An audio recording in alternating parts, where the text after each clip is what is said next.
1936, la guerra civil estalló en España. Fue excepcionalmente sanguinaria, enemistando a familias con familias, comunistas con fascistas, creyentes con ateos.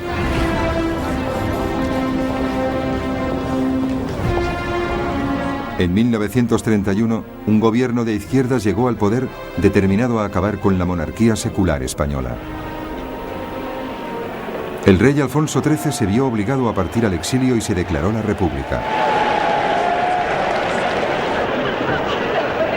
En febrero de 1936, los partidos de izquierdas se unieron formando el Frente Popular para enfrentarse a las fuerzas de la derecha en unas elecciones generales. El Frente Popular ganó por un escaso margen. A pesar de que su programa de reformas era moderado, una oleada de huelgas y de confiscaciones de tierras hizo temer a la derecha que una toma del poder por parte de los comunistas era inevitable. En el ejército español, que era desde hacía largo tiempo un bastión del pensamiento conservador y católico, los oficiales de alto rango empezaron a considerar la posibilidad de un golpe de Estado. Entre ellos se hallaba el general Francisco Franco, un ex jefe del Estado Mayor, que de hecho había sido alejado de la península para dirigir las fuerzas españolas en las Islas Canarias. El 17 de julio de 1936, las unidades del ejército que luchaban contra las guerrillas en la colonia española en Marruecos se amotinaron. Al día siguiente, Franco se apresuró a unirse a ellos, proclamando un nuevo movimiento nacional que tenía que salvar a España del comunismo. Así las cosas, las guarniciones de la península se unieron al alzamiento. El Frente Popular respondió haciendo un llamamiento para conseguir voluntarios que defendiesen la República. El conflicto era inevitable. Al principio, Franco se encontró con problemas. Él y su ejército estaban en el norte de África y tenían que cruzar el estrecho de Gibraltar para volver a España. Fue así como se dirigió a la única persona que pensó que le podría ayudar: Adolf Hitler. En un mes, los aviones de transporte de la nueva Luftwaffe de Hitler habían organizado un puente aéreo para trasladar a los veteranos de Franco, muy avezados en la lucha al sur de España.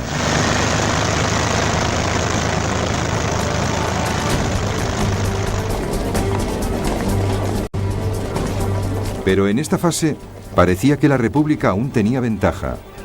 Los alzamientos militares en favor de Franco en Madrid y Barcelona habían sido rápidamente aplastados, dejándole el control de la mayor parte del este del país.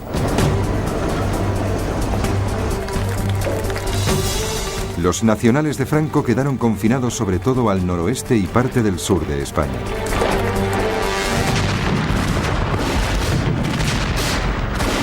Pero la situación de los nacionales cambió cuando empezaron a llegar armas y tropas de Hitler y de Mussolini.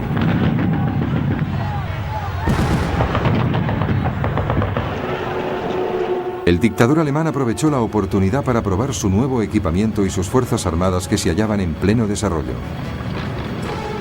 Los primeros tanques Panzer fueron enviados junto con unos 12.000 soldados. Mientras tanto, la Luftwaffe desplegó a la Legión Cóndor con sus bombarderos y aviones de combate ultramodernos.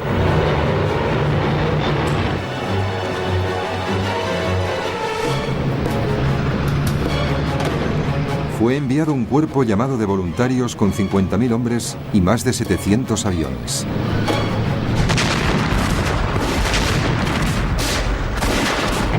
Los republicanos solicitaron en vano la ayuda de Gran Bretaña, Francia y la Unión Soviética. Pero Londres y París temían que se desencadenase una guerra europea y proclamaron una política de no intervención.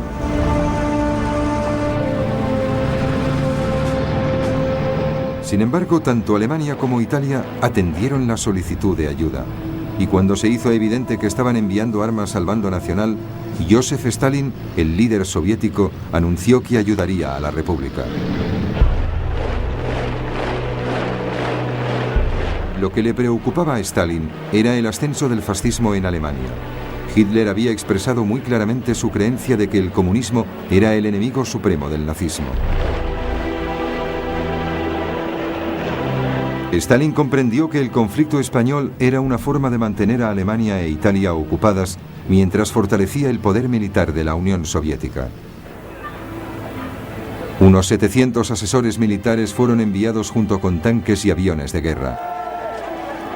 Era algo, pero no lo suficiente para poder contrarrestar la ayuda que Franco había recibido de Hitler y Mussolini.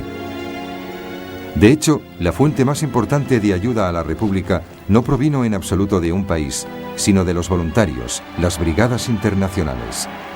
Unos 30.000 norteamericanos, británicos, franceses y alemanes de izquierdas se alistaron para combatir en España.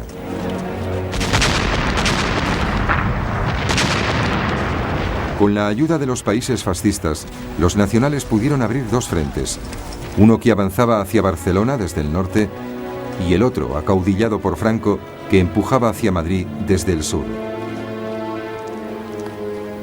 A finales de 1936, Madrid estaba rodeada por tres flancos y prácticamente sitiada. La lucha era intensa y a menudo estuvo acompañada de espantosas atrocidades cometidas contra los civiles. Los republicanos perseguían y mataban a los sacerdotes.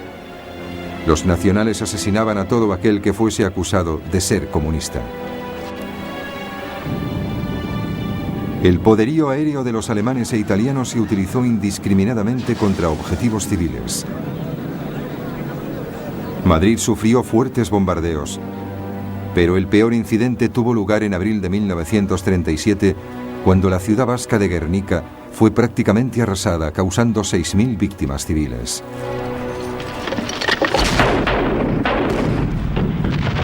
La zona controlada por la República se vio progresivamente reducida. Sus fuerzas luchaban con gran valor, pero sus combatientes insuficientemente entrenados y equipados no podían competir con los soldados profesionales dirigidos por Franco y con el armamento moderno combinado de Italia y Alemania. A la vez que la guerra se prolongaba, la lucha alrededor de Madrid se convirtió en un símbolo de la determinación de la izquierda de no dejarse aplastar por la dictadura franquista. Pero entre bastidores, la alianza republicana se estaba desmoronando.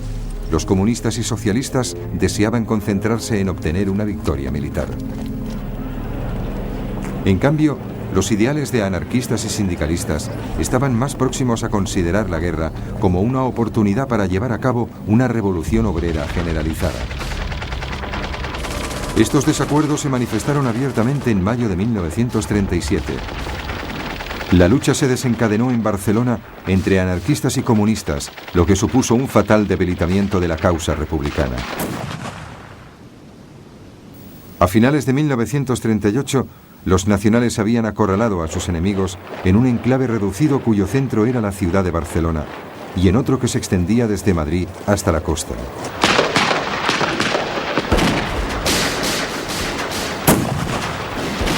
Madrid seguía resistiendo, pero las brigadas internacionales fueron retiradas. A la vez que las fuerzas franquistas se aproximaban para llevar a cabo el asalto final a Madrid, fue creciendo el número de naciones que empezaron a reconocer al gobierno de Franco. A finales de marzo de 1939, con sus defensores exhaustos, después de casi 3 años de lucha, la capital acabó por rendirse.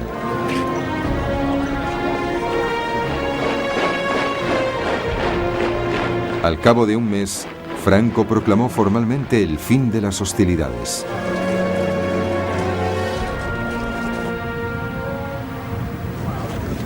Las heridas de la Guerra Civil Española tardarían años en cerrarse y, en cierto modo, todavía no han cicatrizado. A nivel internacional, la victoria de Franco sobre la República resultó ser un desastre. Hitler y Mussolini vieron confirmada su creencia de que las democracias británica y francesa eran impotentes para soportar cualquier presión real. Mientras, Stalin había perdido la esperanza respecto a la voluntad de estas naciones de enfrentarse al fascismo. Hitler en particular vio que el camino estaba abierto para poner en práctica sus agresivas políticas esbozadas en Mein Kampf. Incluso antes de que la Guerra Civil Española finalizase, sus ejércitos ya se habían puesto en marcha.